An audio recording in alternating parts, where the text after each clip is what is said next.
Hey everyone, welcome back. Today we're diving into a massive paradigm shift happening right now in modern medicine.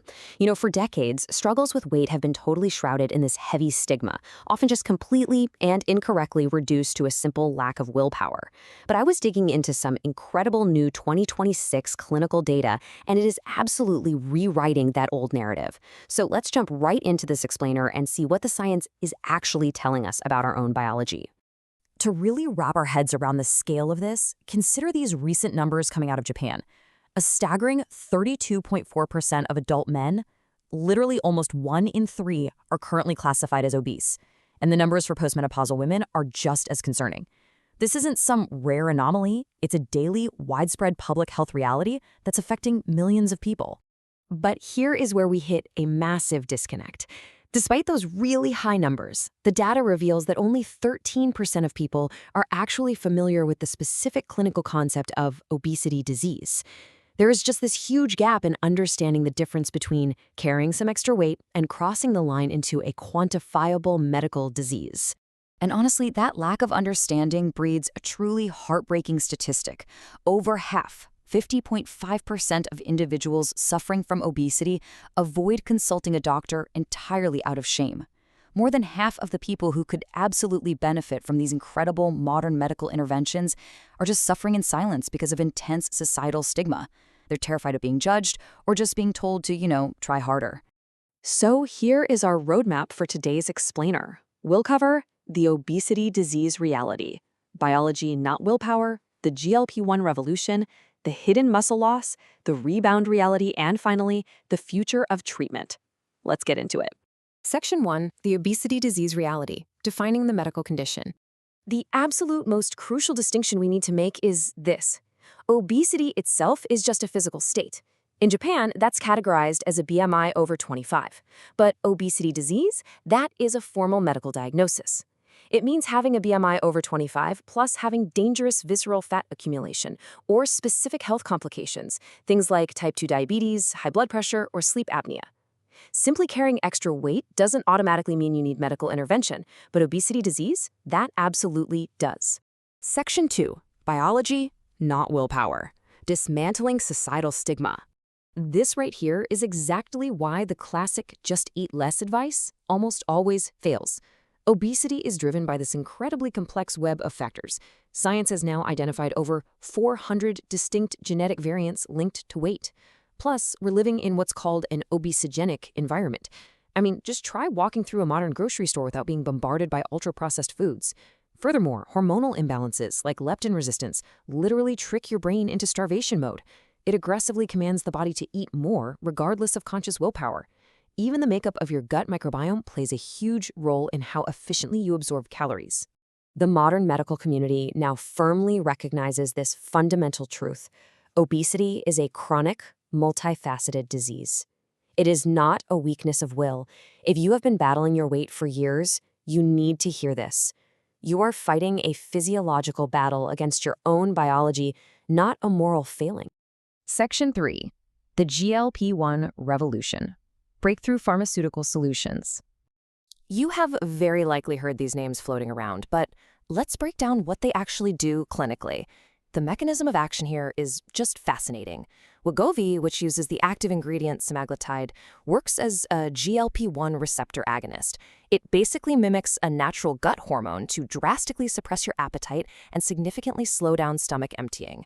Then we have Zepbound, or tirzepatide, which goes a step further. It acts as a dual agonist, meaning it targets both GLP-1 and GIP receptors to regulate your metabolism even more powerfully.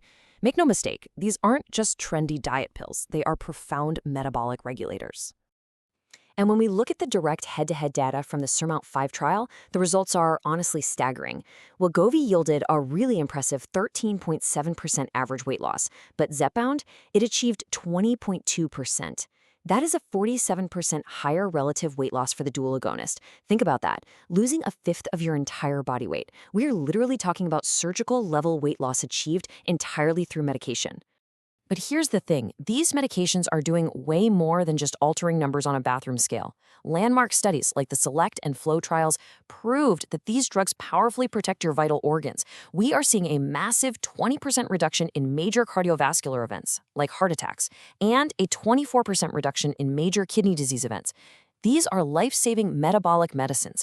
They move the needle far beyond mere cosmetic weight loss. Section 4. The hidden muscle loss. The critical danger of rapid weight loss. Now we have to talk about the catch. When you lose weight this rapidly, it is not all fat. Clinical data reveals something genuinely frightening. Anywhere from 11% to, get this, a whopping 50% of the weight lost on GLP-1 medications can actually be lean muscle mass. As your appetite completely vanishes, your protein intake plummets, right? So your body starts breaking down your own muscle for fuel. For older adults in particular, this kind of rapid muscle loss severely increases the long-term risk of frailty and falls. It's a huge deal. So how exactly do we mitigate this? Well, it requires a highly proactive strategy. You can't just take the injection, eat less, and hope for the best. You have to actively protect your body. This means you need to consume 1.0 to 1.2 grams of protein per kilogram of body weight every single day. It requires engaging in serious resistance training 2 to 3 times a week. And crucially, it requires monitoring your actual body composition, not just staring at your overall weight, using DEXA or BIA scans every few months. Section 5. The rebound reality. Managing long-term expectations.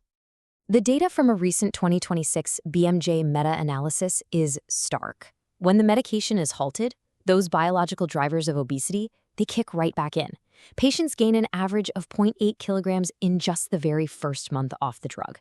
Within 1 year, about 70% of the lost weight is typically regained. And by the 18-month mark, the vast majority of patients have returned completely to their baseline starting weight. Not only that, but their metabolic markers, like blood pressure and blood sugar, worsen right alongside it. Now, this often leads to a lot of disappointment, but honestly, it shouldn't, because it just requires a shift in perspective. Think about it this way. You wouldn't suddenly stop taking blood pressure medication just because your blood pressure normalized, right? Obesity disease is exactly the same. It is a chronic illness that requires ongoing, long-term management, not some short-term diet fix. Because of this reality, smart medical teams are now structuring treatment in phases to minimize that rebound effect. Phase 1 is the major weight loss, usually achieved over the first 6 to 12 months. Phase 2 focuses heavily on habitualizing lifestyle changes, really nailing that protein intake and exercise over the following year. Only then, in Phase 3, might a multidisciplinary team attempt carefully tapering the medication to see if the newly built lifestyle habits can actually sustain the weight. It's a highly calculated, long-term exit strategy. Section 6. The future of treatment. The metabolic medicine pipeline. We are on the cusp of some absolutely incredible breakthroughs here. Marveling at the sheer pace of science in this field is just inspiring.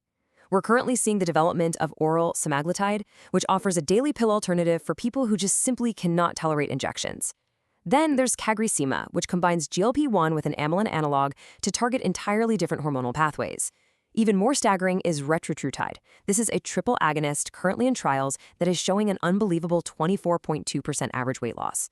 We are also seeing hyper-targeted drugs like resmetirom, which is the very first approved treatment for severe liver disease associated with obesity.